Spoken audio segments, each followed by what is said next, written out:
Odisha communication ले समस्त को बहुत बहुत स्वागत। वर्तमान समय रे ओडिशा पुलिस तरफ ओडिशा रे होमगार्ड नियुक्ति पाई नोटिफिकेशन रही। पंचम श्रेणी पास करथिले होमगार्ड पाई आवेदन करि परिबे। तेबे किपरि आवेदन करिवे, कौन समस्त डॉक्यूमेंट्स आवश्यक, डॉक्यूमेंट सहित किपरि सिलेक्शन करा जिवो, सैलरी केते मिलिबो, डिटेल्स इन्फॉर्मेशन आजिर वीडियो रे आलोचना करिबा। ता पूर्व कोई रखुची वीडियो गोटे लाइक करंतु, चैनल रे नुआ हिथिले निश्चित भाव रे निजर फ्रेंड्स मान सहित लिंक को शेयर करनियंतु। देखंतु वर्तमान समय रे दुईटी जिल्ला रे आसीची होमगार्ड नियुक्ति पाई नोटिफिकेशन। आपणकर रही मालकानगिरी एवं अन्य एक जिला रही अनुगुल। यही दुईटी जिले में होमगार्ड नियुक्ति पाई नोटिफिकेशन रही। तेबे देखिबा आमे डेडलाइन कौन रही जोटा आपणकर मालकानगिरी रही। टोटाल पोस्ट केते आसीची ना 132 टी पोस्ट आसीची एवं यार जो एप्लिकेशन फॉर्म स्टार्ट होती 23 मे रु एवं यार लास्ट डेट रहिबो केबे ना 2 जून। देखो आपन को जाय कि कौन ना डिस्ट्रिक्ट रे जो रही होमगार्ड हेडक्वार्टर बा आपनकर एसपी ऑफिस सेठी आपनकर डिपॉजिट करिया पई पड़िबो एप्लिकेशन फॉर्म टिकु एवं यहा ऑफलाइन माध्यम रे फॉर्म फिलअप करा जिवो। एई फॉर्म टिको आपन को हमर टेलीग्राम चैनल ओडिशा कम्युनिकेशन ले मिल जिवो। एई फॉर्म टिको डाउनलोड करिवे। डाउनलोड कला पर प्रिंट करी फिलअप करिवे। फिलअप कला परे आपन को लेके डिपॉजिट करिया पई पड़िबो। ऑफलाइन माध्यम रे आवेदन करा जिवो एवं एथिरे कोन योग्यता रहिछि ना 5th क्लास जदि पंचम रु ऊर्ध्व जदि आपन पास करिसंती देन एई पोस्ट पई आवेदन करि परिबे। एवं एहा सहित अनुगुल जिल्ला रे मध्य आसीछि पोस्ट जेउथिरे कि केतोटी ना 141 टी होमगार्ड पदवी रहिछि। एथिपाई 20 मे रु आवेदन आरंभ होइछि एवं 3 जून रही लास्ट डेट जोटा कि अपराह्न 5 घटिका पर्यंत तांकर जो एप्लिकेशन फॉर्म टी रही जोटा कि कौन रही ना गृहरक्षी बाहिनी अनुगुल कार्यालय सेठी डिपॉजिट करिया पाई मिल पड़िबो एवं समस्त स्थान रे ये एप्लिकेशन फॉर्म टी अवेलेबल अछि। से थाना रे फॉर्म नै फिलअप करि परिबे नहले प्रिंट करि परिबे जोटा कि आपन को मो देई देबी टेलीग्राम चैनल ले एवं एथिपाई योग्यता समान रही।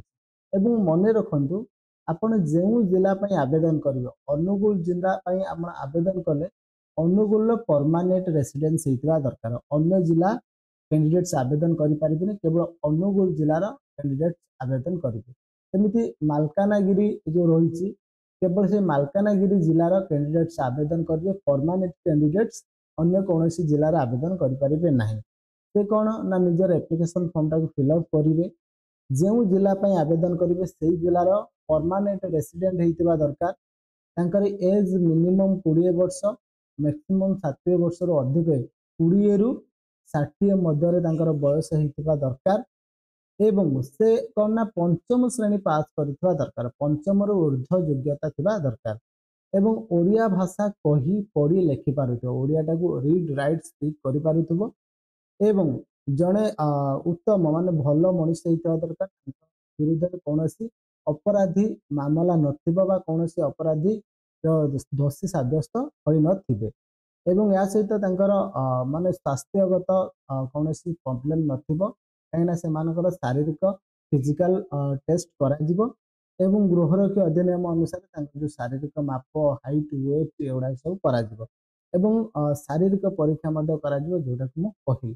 आवश्यक डॉक्यूमेंट्स कौन आवश्यक पड़िबो परमानेंट रेसिडेंट सर्टिफिकेट दुईटी जाक पदवी पाए एवं निजर परिचय पत्र आधार भोटर जेकोसी गोटे हेले चलिबो एवं बयस शिक्षागत योग्यता संबंधी प्रमाण पत्र नकल जोटा कि 5th क्लास जो अपन पास करिथिबे तार सर्टिफिकेट देबे जो स्कूल ले मिलिथिबो एवं यहाँ सहित जदि आपनकर एक्स्ट्रा कंप्यूटर गाड़ी चालना विद्युत मिस्त्री एथिरे जदि दक्षता थिबो तार सर्टिफिकेट मध्य देहि परिबे जहा द्वारा आपन को मध्य हेल्पफुल रहिबो एवं यहाँ सहित कौन ना जो प्रार्थींकर 4टी पासपोर्ट साइज फोटो आवश्यक एवं कौन करेंगे ना प्रार्थी संपूर्ण भाव में समस्त डॉक्यूमेंट को सेल्फ अटेस्टेड सब डॉक्यूमेंट्स ऊपर सिग्नेचर करिवो एवं एप्लिकेशन फॉर्म फिलअप करके डिपॉजिट कला परे कैंडिडेट्स मान अनुसार से एक्सपीरियंस एवं कंप्यूटर चालना एवं विद्युत मिस्त्री गाड़ी चालना एगुड़ा सब देखा सेमानु कोन करा जिवो ना आवश्यक अनुसार सेमानकु रिक्रुटमेंट दिया जिवो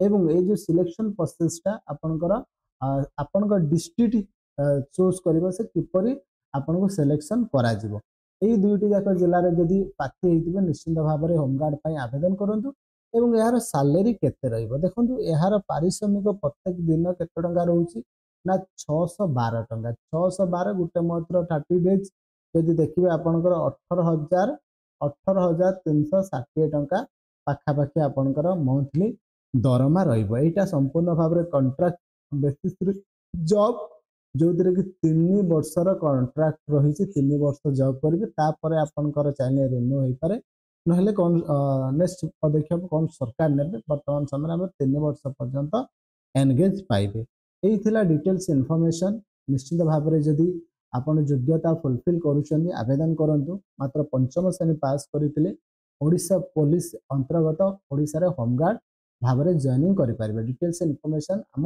टेलीग्राम चैनल में मिल जाव निश्चित भाव में टेलीग्राम को विजिट करूँ डिस्क्रिप्शन बॉक्स रे लिंक अच्छी पुणी देखा नेक्स्ट वीडियो से पर्यंत विदाय नवा जय जगन्नाथ जय ओडिशा थैंक यू।